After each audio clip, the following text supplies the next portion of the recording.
Cek selanjutnya deh. Kita bahas aja dari soal 1 dulu atau langsung soal 2? Dari soal 1, Ci. Oke, dari soal 1. Kita lihat dulu. Soal 1. PT Anugrah Semesta di 1 Januari 2019 beli obligasi.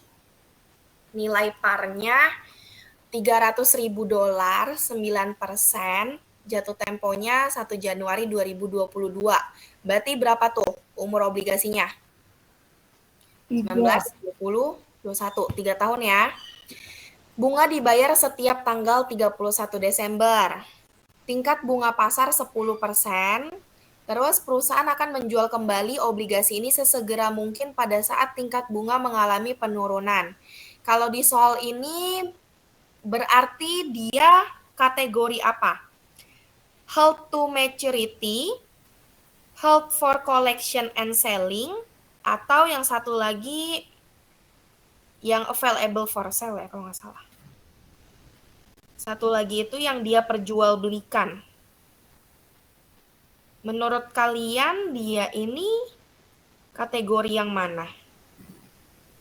Available gak sih? Yang available ya. Available atau held for collection and selling? Yang kedua, Ci, yang ada sellingnya, Ci. Iya, held for collection and selling.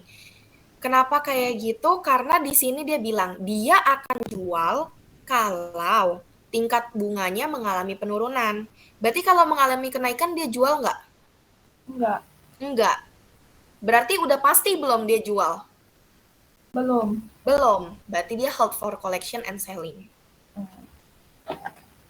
Oh, berarti kalau yang available berarti dia dibilang menjual kembali di tanggal sekian gitu ya, Ci? Iya, biasanya kalimatnya obligasi ini akan diperjualbelikan atau obligasi akan dijual dalam jangka waktu dekat atau dikasih tahu langsung tanggalnya gitu. Oke, thank you, Ci. Oke, ini yang 1 Januari 2019.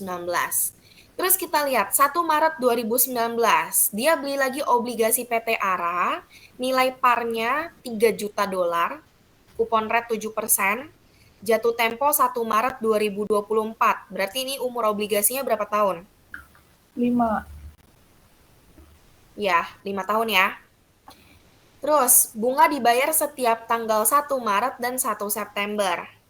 Perusahaan membeli obligasi ini dengan tujuan memperoleh pembayaran bunga dan pokok hutang hingga jatuh tempo. Tingkat bunga pasar 8%. Kira-kira soal ini hold for collection, hold to maturity, hold for collection and selling, atau trading? Maturity. Hold to maturity. Karena dia bilang tujuannya memperoleh pembayaran bunga dan dia megang utang ini sampai jatuh tempo. Terus kita lanjut, obligasi ketiga. Dia beli punyanya PT Lancar Jaya, distributor daerah Papua, nilai nominalnya 1 juta, 12%, jatuh tempo 10 tahun, bunga dibayar setahun sekali setiap tanggal 1 Oktober. Kemudian perusahaan membeli obligasi ini karena harus memenuhi persyaratan dari pemerintah terkait aturan bisnis yang diterapkan di Papua. Kira-kira menurut kalian kalau yang ini gimana? Hold to maturity, hold for collection and selling, atau trading? Yang ketiga.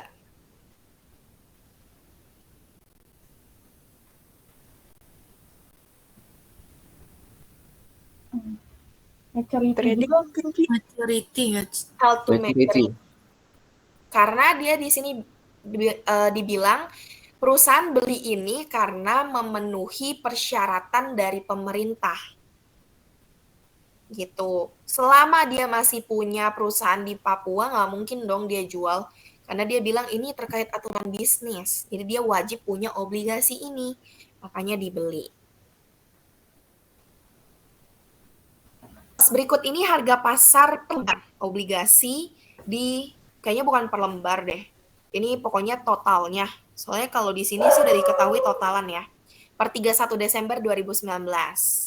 Nilai wajarnya yang PT Maju Jaya, yang PT Ara, PT Lancar Jaya seperti ini. Terus kita diminta catat jurnal pembelian, penerimaan bunga, sama penyesuaian yang diperlukan. Yang satu ini kan hold for collection and selling, yang dua lagi hold to maturity.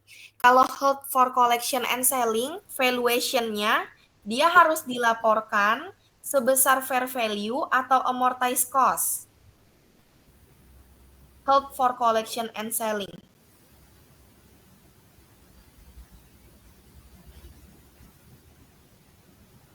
Amortized cost nggak sih, Ci? Harusnya fair value. Kalau dia trading sama hold for collection and selling, dia harus disajikan berdasarkan fair value-nya. Oh, berarti kalau yang maturity itu yang ini ya, amortized Amortized cost. cost. Betul. Oke. Terus bedanya penyajian di held for collection and selling sama trading securities untuk pengakuan keuntungan atau kerugian dari penurunan atau kenaikan nilai wajar itu ditaruhnya posisinya. Ini ada tabel di buku, kalian bisa lihat tabel illustration 17.2 atau kalau kalian yang nggak ada bukunya, Cici share ke Vero. Tolong si Vero yang share ke kalian. Minta sama Vero. Sebentar. Cici share dulu.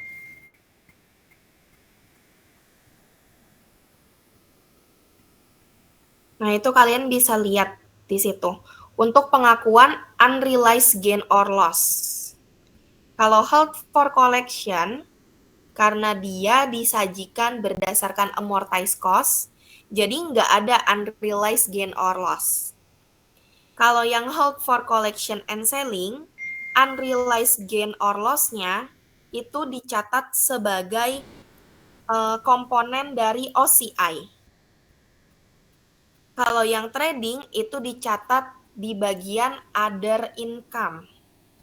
Karena dia diakuinya sebagai penambah atau pengurang dari net income. Terus sisanya sama sih kayak interest yang diterima, gain or loss karena penjualan, itu dia posisinya sama.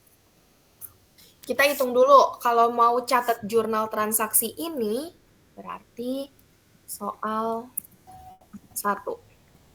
Soal 1 untuk obligasi PT Maju Jaya. Cici list yang diketahuinya dulu.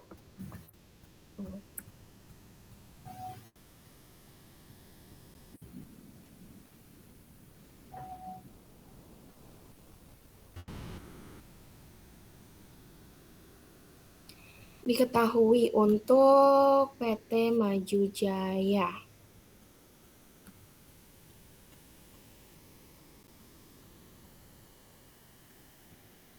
Nilai nominal, coupon rate, market rate,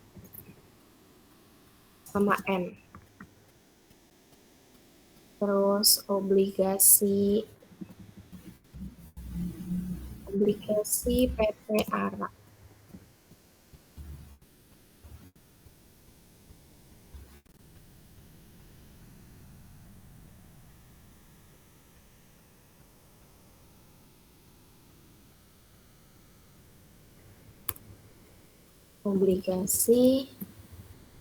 Obligasi PT Lancar Jaya. Nilai nominal yang ini 300.000, kupon rate-nya 9%, market rate 10%. N-nya tadi 3 tahun ya, 3 tahun. Yang PT Ara 3 juta,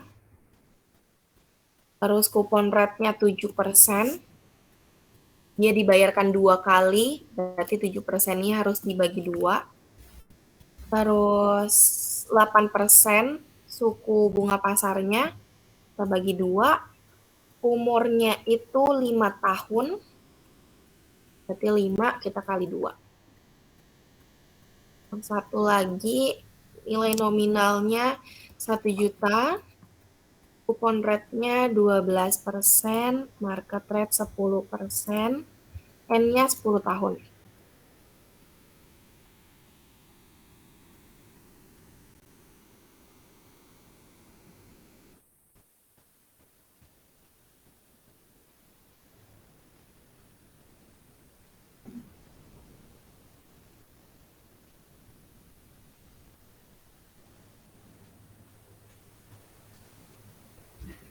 Kalau kalian ada kesepakatan nggak sama dosennya untuk angka di belakang desimal itu berapa koma?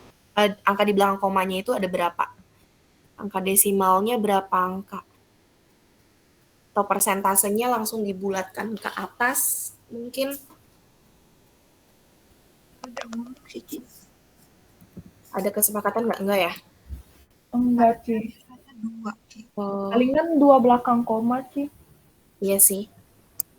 Terus kalau yang untuk perhitungan tabel, tabel sih kalian ini ya, ujiannya onsite, jadi pasti sama. Angka di tabelnya berapa belakang koma? 2019. Maunya sih nggak usah pakai koma, Ci. Ya, Harusnya ya, kayak 0,9 ya jadi 1. biar nggak ribet ya. Iya sih, lama ntar ngitung kalkulator diketik-ketik. Iya, terus belum kalau salah ngetik ya, kalau kalkulator tuh. Oke, ini udah diketahuinya, berarti kalian bantu Cici lihat present value annuity-nya. PVA, selling price. Udah tahu kan? Lihat tabelnya? Udah. Coba. Untuk PV yang obligasi PT Maju Jaya, berarti 300.000 kita kaliin dengan 0,75137. 131. 75131. Ya, Oke. Kalau yang PVA, nilai nominal kita kali kupon rate, kita kali angka di tabelnya berapa? 2,48685. 685. Oke, ini tinggal kita jumlah. Terus, kalau yang PT Arah, 3 juta, kita kali berapa PV-nya? 0,67556. 556. Kalau PVA-nya, angka tabelnya 8,1109. 1109. 8, 1109. 4 angka di belakang koma. Iya. 90 sebenarnya, cuma nolnya di Excel kayak gitu. Oh, 4%, 10, 11090. Ya sih. Terus berarti tinggal kita jumlahin. Lanjut, kalau yang PT Lancar Jaya, 1 juta kita kali angkanya 0,38554. 3855, 4. Kalau PVA-nya 6,144. 6,14457. 57.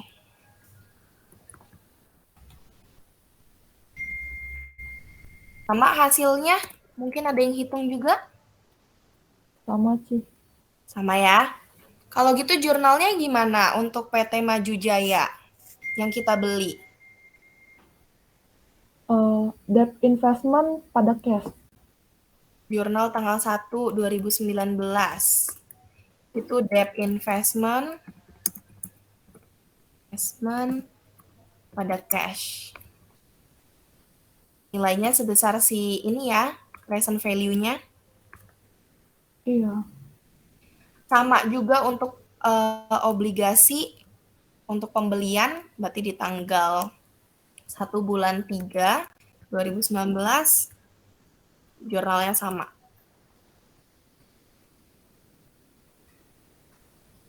Oke, sama. Terus di tanggal 1 bulan 10 2019 jurnalnya juga sama. 1 juta sekian. Ini jurnal pembelian. Sampai pembelian, jurnal pembelian ada yang mau ditanyakan dulu? Aman sih. Aman ya. Kita lanjut, jurnal berikutnya itu apa ya? Penerimaan bunga di 2019. Oke, jurnal penerimaan bunga. Ini kita nggak perlu tabel amortisasi ya. Ini jurnal penerimaan bunga. Jurnal penerimaan bunga itu ada dibilang tanggal ya, 2019, pokoknya 2019. 1 Januari 2019 itu salah soal ya guys. 1 Januari 2019 kita terimanya 31 Desember, berarti nanti belakangan. Oh, kita catat di 1 September dulu. 1 September 2019 itu ada interest receivable, nggak cash, nggak pakai interest receivable karena dia langsung bayar. 1 September ini debt investment, satu lagi interest revenue. Angkanya cash yang diterima itu coupon rate kita kali dengan nilai nominal. Interest revenue itu market rate kita kali dengan carrying amount. Debt investment selisihnya. Ini kalau nggak pakai tabel amortisasi, kalian dapat gambarannya nggak? Atau mau pakai tabel amortisasi?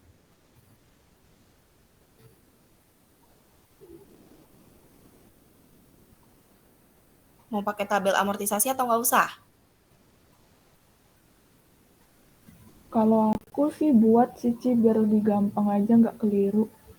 Oke, kalau gitu kita buat deh. Tabel amortisasi obligasi PT Maju Jaya. Kita copy paste tabel kali ya. Nggak usah deh, gampang ini tabelnya. Debt cash receive, interest revenue, terus kalau obligasi Maju Jaya dia diskon ya, diskon amortization, terus satu lagi carrying amount. Carrying amount. Kalau punyanya ini kan tanggal 1/1/19.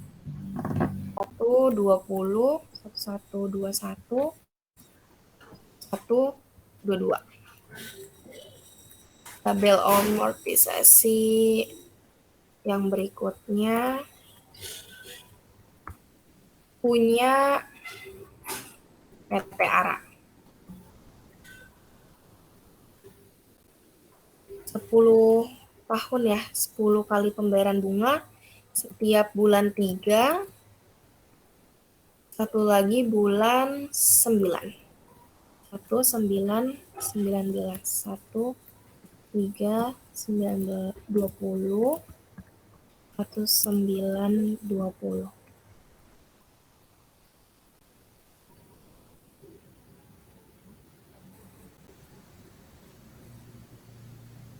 Sampai 2024.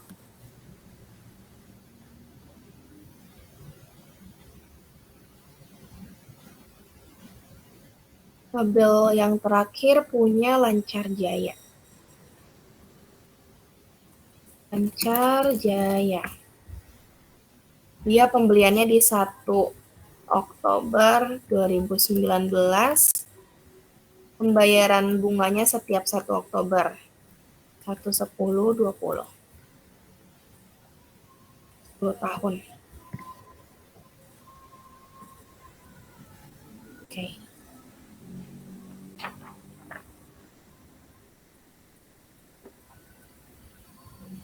Carrying amount-nya ini. Sebentar ya, charge laptop.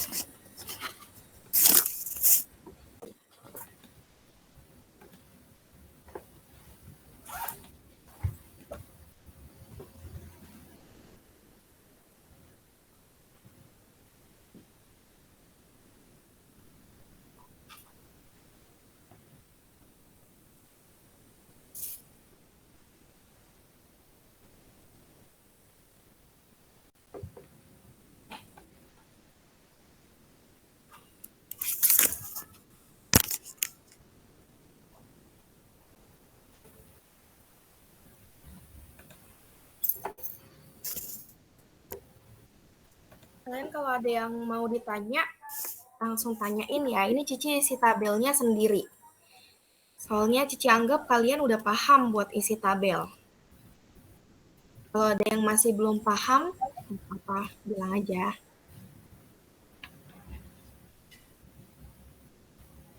Amount, ini kita kurangin.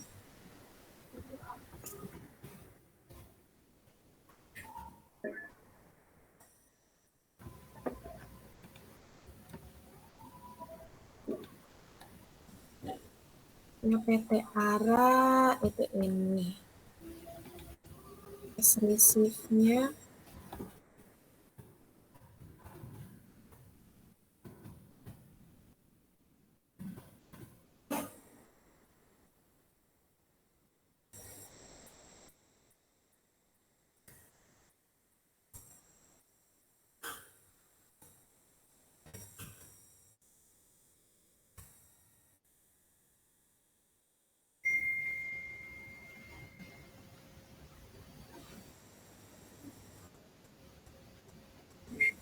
terakhir punya PT Lancar Jaya.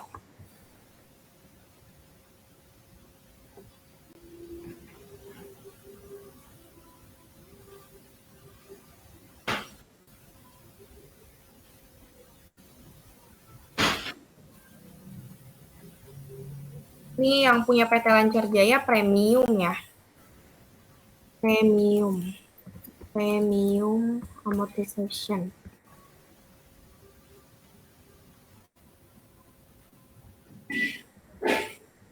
Oke, selesai.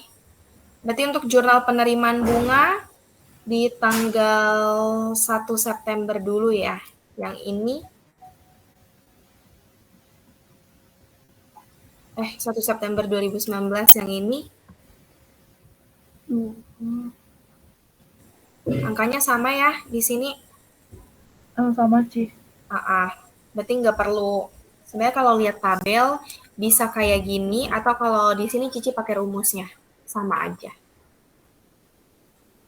Ini. Terus di tanggal berapa lagi? Paling accrual bunga yang harus diterima. Accrual bunga yang harus diterima di 31 Desember. Yang, ini juga ada nih 1 Januari ini dia penerimaan bunganya setiap 31 ya. Iya, yang PT Maju. Berarti di sini ada nih 31, 12, 20. 19. Jurnalnya sama seperti yang ini. Cash-nya ini, debt investment-nya ini. Bentar saya dulu. Warnain.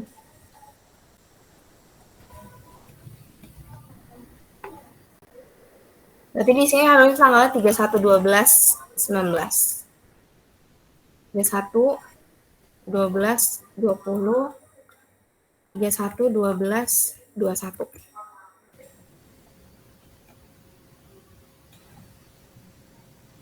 Terus ada lagi nggak ya? Kayaknya udah nggak ada. Paling kalau misalnya mau jurnal accrual, penerimaan bunga, obligasi yang PT ARA, PT Lancar Jaya, ini jurnalnya sama seperti ini, cuma posisinya debt investment ada di sebelah kredit. Debt investment ada di kredit, terus ini kita kaliin dengan 3/12. Kenapa perlu dikali 3/12? Karena 120.000 ini kita terima di 1 Oktober. Jadi kita harus hitung untuk 1 Oktober 2019 sampai 31 Desember 2019. Itu kan baru 3 bulan kan? Jadi kita kali 3/12. Ini juga sama, kita kali 3/12. Yang ini juga kita kali 3/12. Sampai sini untuk penerimaan bunga, tabel amortisasi. Ada yang mau ditanyakan dulu? Ci, kalau misalnya dia baru kayak untuk accrual, bukannya harusnya receivable Oh gitu? iya, di sini interest receivable ya. Iya. Yap, thank you.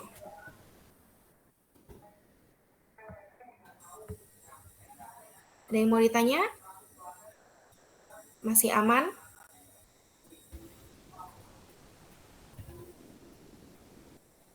Kalau masih aman, kita lanjut. Kita lihat soal berikutnya. Berikutnya, jurnal penyesuaian. Udah sekalian dong. Di sini, jurnal penyesuaiannya. Belum deh. Masih ada yang perlu. Berarti di sini, ini masuk ke jurnal penyesuaian. Jurnal penyesuaian. Jurnal penyesuaian punyanya PT Lancar Jaya udah. Sekarang punyanya ini nih. Di sini ada juga jurnal penyesuaian.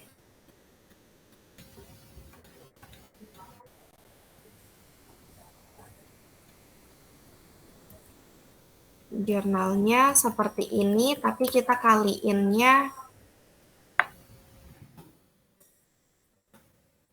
interest receivable ini kita kali dari bulan 9 sampai bulan 12, 4/12 ya. Terus ini kita kali dengan 4/12. Per 6 atau per 12 sih? Per 6, sorry. Oke.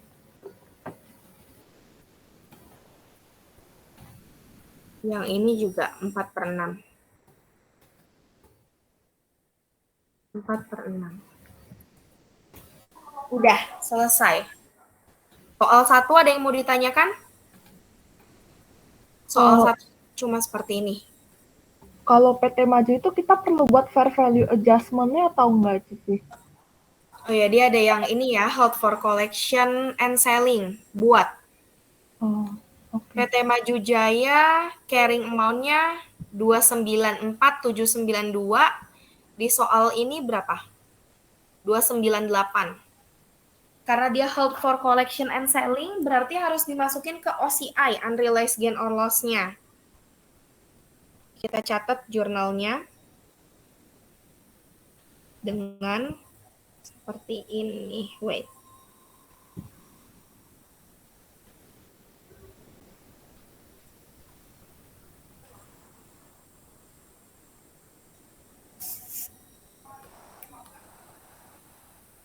Penyesuaian fair value. Ada nilainya 298, carrying amount kita 294. Berarti unrealized gain or loss-nya ada di bagian mana? Debit atau kredit? Kredit. Ada di mana? Kredit. Kredit, karena dia gain ya. Iya. Unrealized gain or loss-nya equity atau income? Income. Equity dong.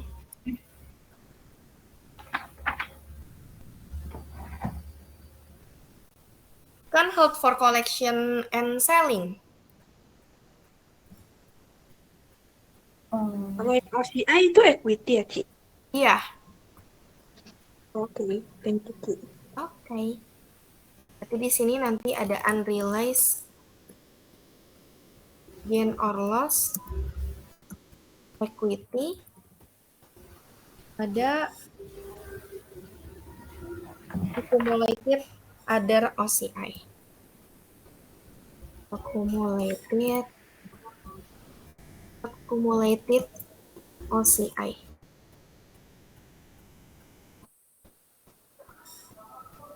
Fair value adjustment-nya di soal tadi kita tahu nilainya 298, kita kurangi dengan carrying amount di sini.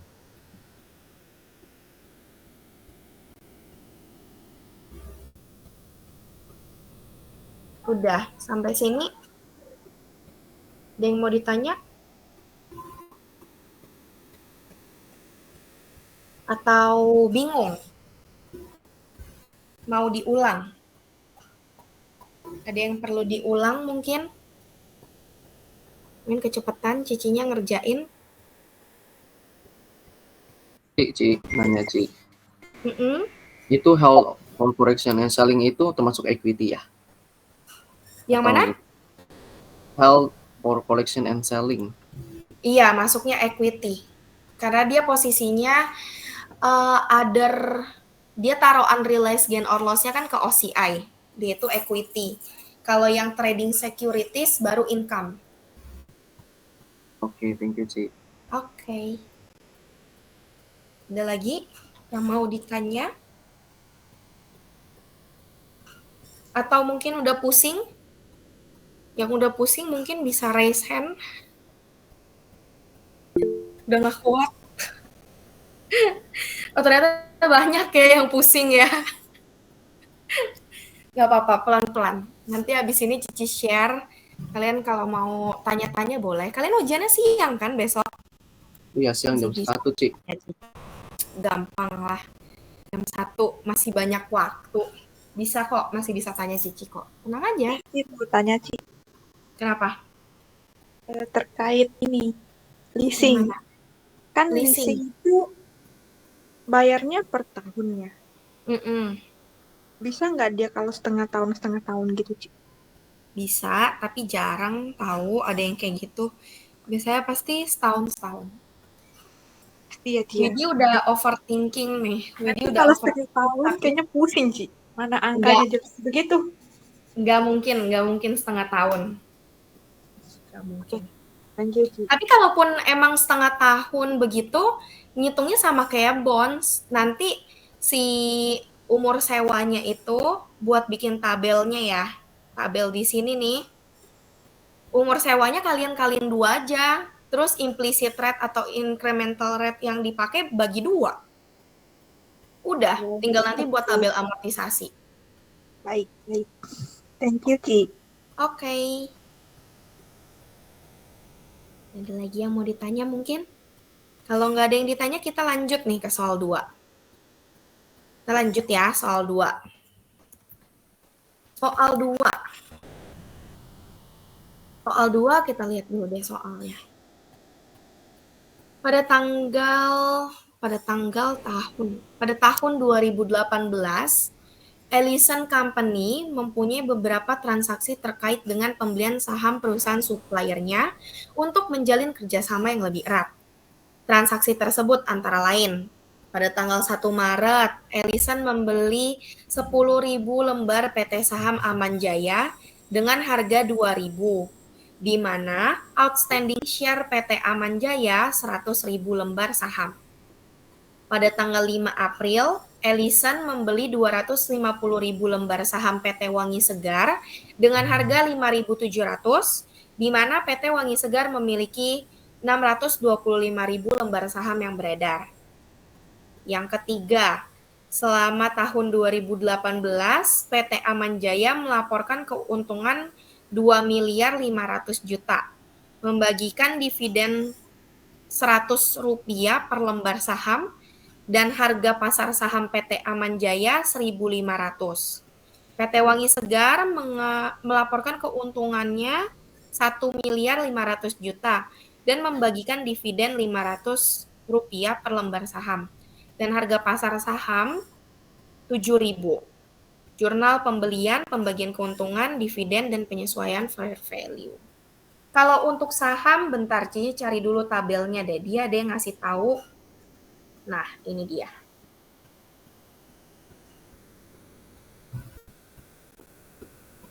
Holding less than 20% sama more than 20%.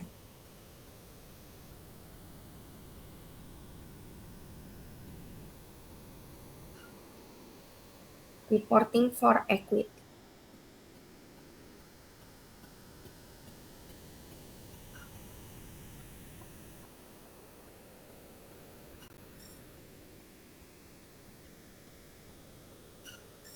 Kita lihat di sini, kalau kalian mau tentukan besaran kepemilikan itu dengan cara saham yang dibeli dibagi saham yang beredar. Berarti kita catat dulu deh jurnal yang A. Pembelian saham. Kalian pakai share investment atau equity investment? Aku equity, Ci. Oke, pakai equity ya. 1 Maret 2018. Kalau kita beli berarti equity investment pada cash. Nilainya kita beli 10.000 lembar, harganya 2.000.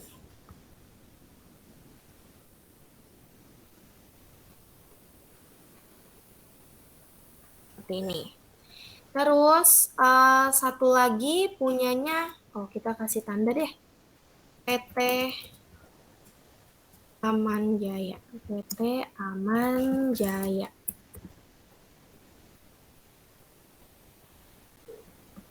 Terus tanggal 5 April 2018, jurnalnya sama, cuma nama perusahaannya yang berbeda.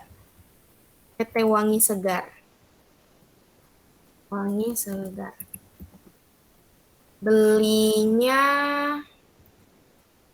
250.000 lembar dikali harganya 5.700. Coba kalian hitung deh, kepemilikan Ellison ke PT Aman Jaya berapa persen, ke Wangi Segar berapa persen. Sebentar ya.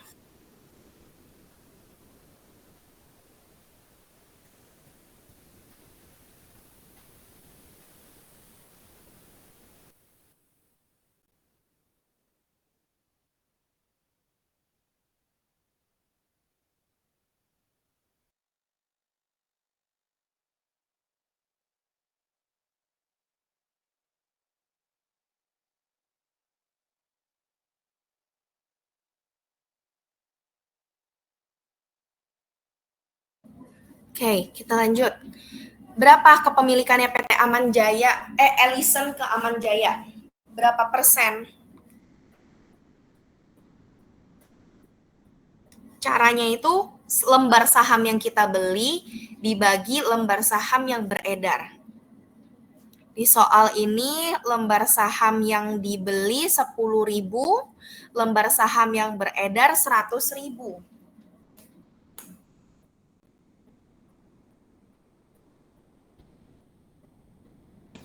10%, Ci. 10%. Kalau 10% berarti kita harus sajikan dia nilainya sebesar apa? Sebesar value-nya atau sebesar cost-nya? Tabel yang udah Cici share ke Vero, mungkin bisa dilihat di situ kalau kurang dari 20% dia disajikan bagaimana.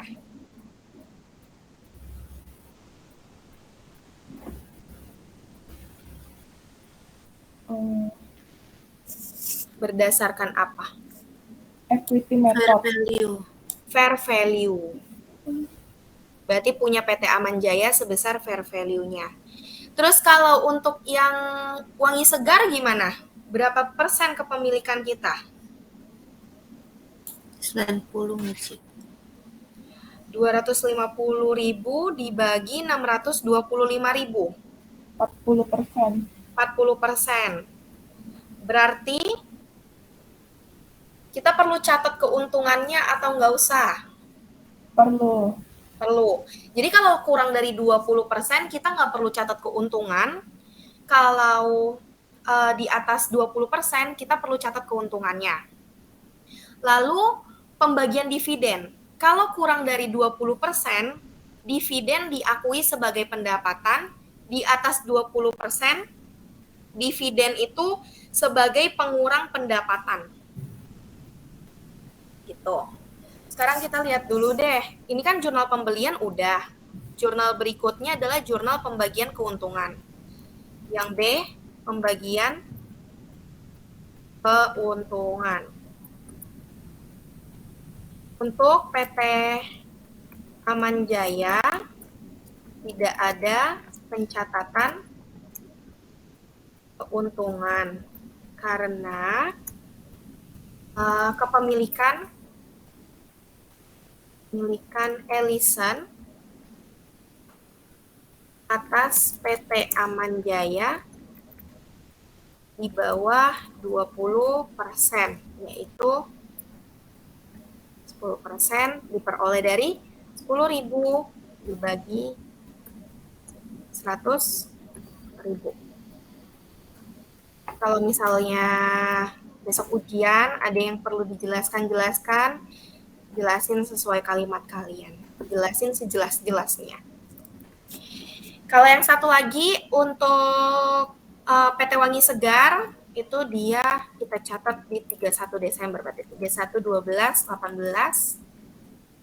Untuk pembagian keuntungan jurnalnya itu kalau pembagian keuntungan dia itu menambah equity investment kita atau share investment kita. Kalau dia rugi berarti mengurangi. Berarti jurnalnya kalau dia laba kan menambah, equity investment ada di debit. Jadi jurnalnya equity investment PT Wangi Segar pada investment income. Caranya, kan tadi kita udah tahu persentase kepemilikan ya, 40%. 40% itu didapat dari 250.000 lembar, dibagi 625.000, kita kali dengan keuntungannya 1.500.000.000. 1.500.000.000. Ini keuntungan yang diakui oleh Ellison atas labanya PT Wangi Segar. Sampai sini untuk A dan B ada pertanyaan?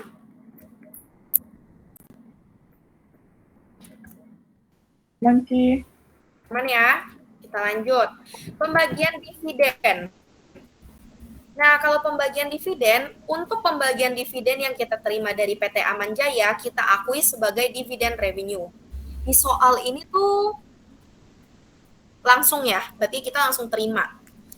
Berarti 31 Desember 2018 itu ada cash pada dividen revenue. Nilainya kita punya 10.000 lembar, per lembar dapat 100 rupiah. Berarti 10.000 kita kali 100. Juta. Dividen revenue PT Aman Jaya. Kalau yang satu lagi untuk PT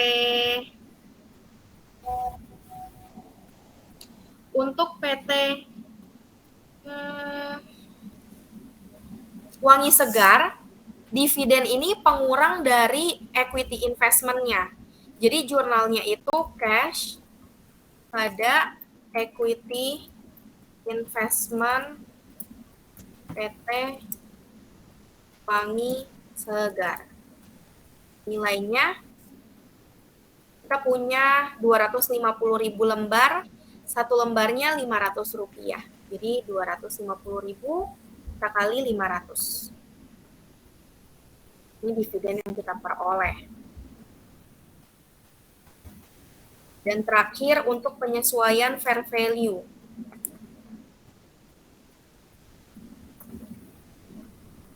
Kalau penyesuaian fair value,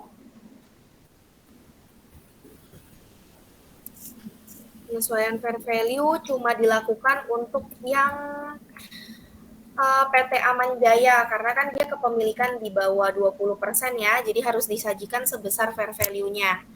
Kita beli dengan harga 2.000, sekarang harga pasarnya 1.500. Berarti gain atau loss kita?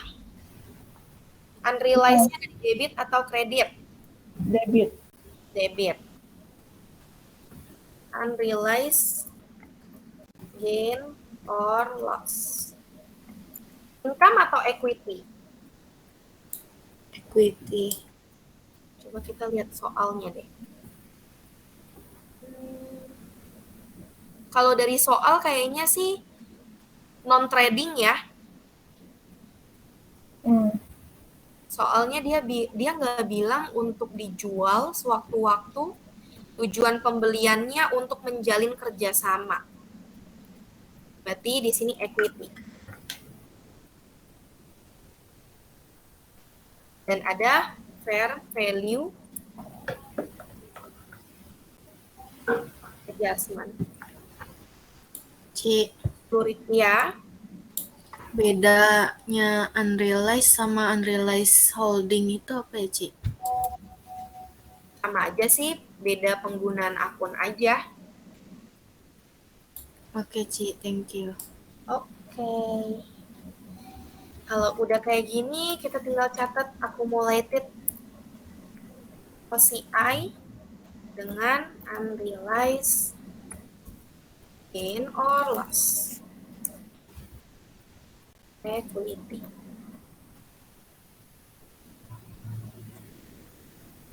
Selesai. Sampai sini bingung atau ada yang mau ditanya?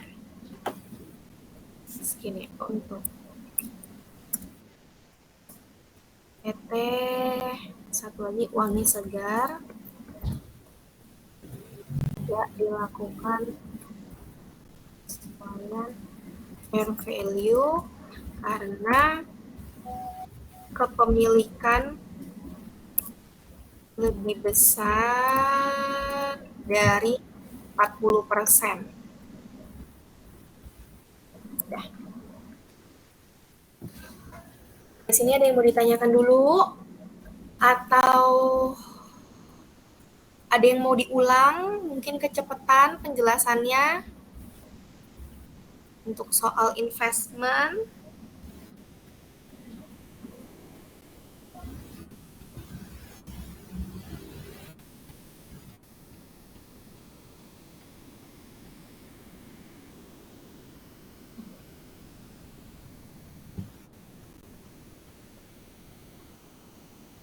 Aman sampai di sini? Udah 2 soal, ada 5 soal yang kita bahas. Ada yang mau ditanyakan?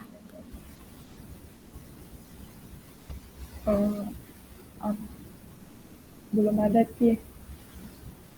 Belum ada? Yang lainnya mungkin ada yang mau ditanyakan? Nelvan, Marta, Desti.